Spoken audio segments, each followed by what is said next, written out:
احادیث سے شروع کرتے ہیں۔ حضرت محمد صلی اللہ علیہ وسلم نے فرمایا، بت پرستی کے بعد مجھے جتنی شدت سے لوگوں سے جھگڑے سے منع کیا گیا، اتنی کسی اور چیز سے منع نہیں کیا گیا۔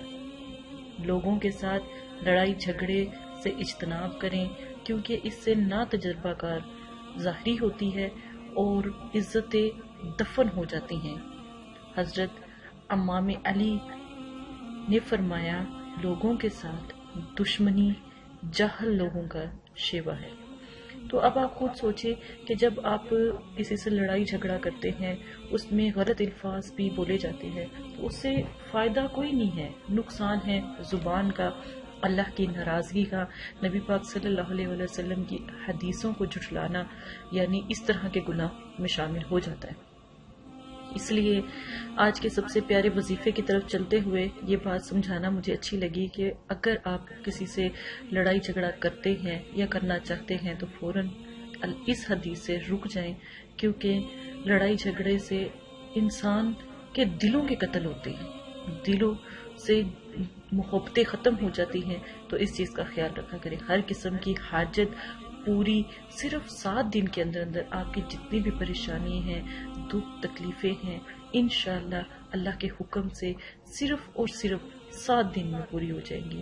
اگر کسی بھی قسم کا جادو، جنات یا کوئی اور مسئلہ ہے، یا کوئی آپ کی مراد ہے جس کو آپ پانا چاہتے ہیں، جس کو آپ بہت عرصے سے نہیں پا سکے، آپ یہ وظیفہ کریں۔ اگر کوئی کاروباری بندش ہے، اس کا طریقہ یہ ہے کہ صبح 7 مرتبہ یا سلام پڑھیں، اور اگر کوئی اپنی مراد پورا کرنا چاہتا ہے تو پھر 7 دن تک کم از کم 341 مرتبہ اس کو پڑھے، کسی بھی وقت چلتے پھرتے پڑھے، فجر کے ٹائم، عشاء کے ٹائم یا پھر تہجد کے ٹائم اس کو پڑھے۔ اگر بہت بڑی کوئی پریشانی ہے، کوئی بیماری ہے، کوئی ایسا مسئلہ ہے جس کی آپ کو بہت ضرورت ہے کہ یہ حل ہو جائے، شادیوں کا مسئلہ ہے یا کسی کی دوری کا مسئلہ ہے، کوئی آ نہیں رہا، کوئی اپنا پیارا روٹ گیا ہے، اس کو منانے کا مسئلہ ہے، تو یہ وظیفہ ضرور کریں۔